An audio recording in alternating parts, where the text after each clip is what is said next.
No, I lost my liberty. That's different. Freedom comes from within me. I feel very free. I can be put in a prison cell and feel completely free. But my liberty was taken from me for sure. And I was without that. But it gave me a chance to focus in on my own internal freedom. So, So would you say prison made you, just to lead on to that point, made you more mentally strong? oh yeah, for sure. When I look back, I think um, how weak I was before I went to prison. Like in many ways, I had given my power away. It was really painful, and it took a lot of effort on my part and a lot of just soul searching and um, internal struggle, recognition of my weaknesses and understanding the seriousness of the choices I'd made and how I had given away my integrity.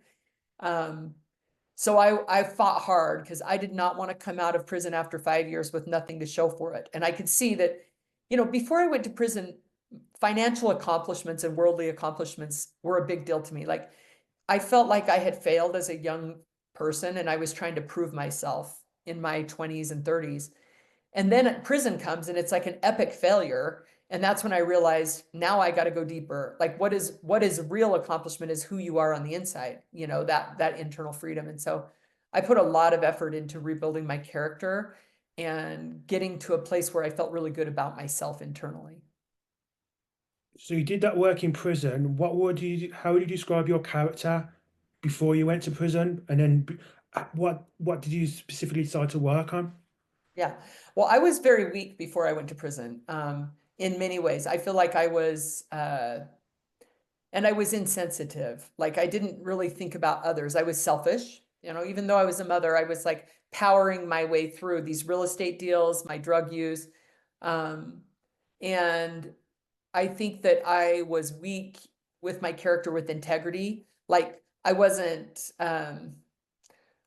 even as a photographer, I looked at numerous times where I would say I would do this and then I would change it, or I would like my word what didn't have the kind of value that it does now. Um, I would get into things easily. Like I was a hustler before I went to prison. I was always making a deal with somebody about something. I didn't keep my word to my kids. Like the kids were involved in activities and I'd say I'd show up and I wouldn't, and I'd always have a good excuse. I was late for everything I did, which I would never do now. Like that's offensive to me. So when I started taking a look at that, I made a spreadsheet and really put down all these things on a spreadsheet, and I could see that I had these weaknesses. So I decided, what do I want to be? How do I want to, I'm going to start at ground zero. So I wrote out a map of what I wanted to be, like what values are important to me, like keeping my word, being on time, um, a good mother. Like, what does that look like? My kids trust me. I just started to rebuild and kind of clearing out the old character traits and building new ones.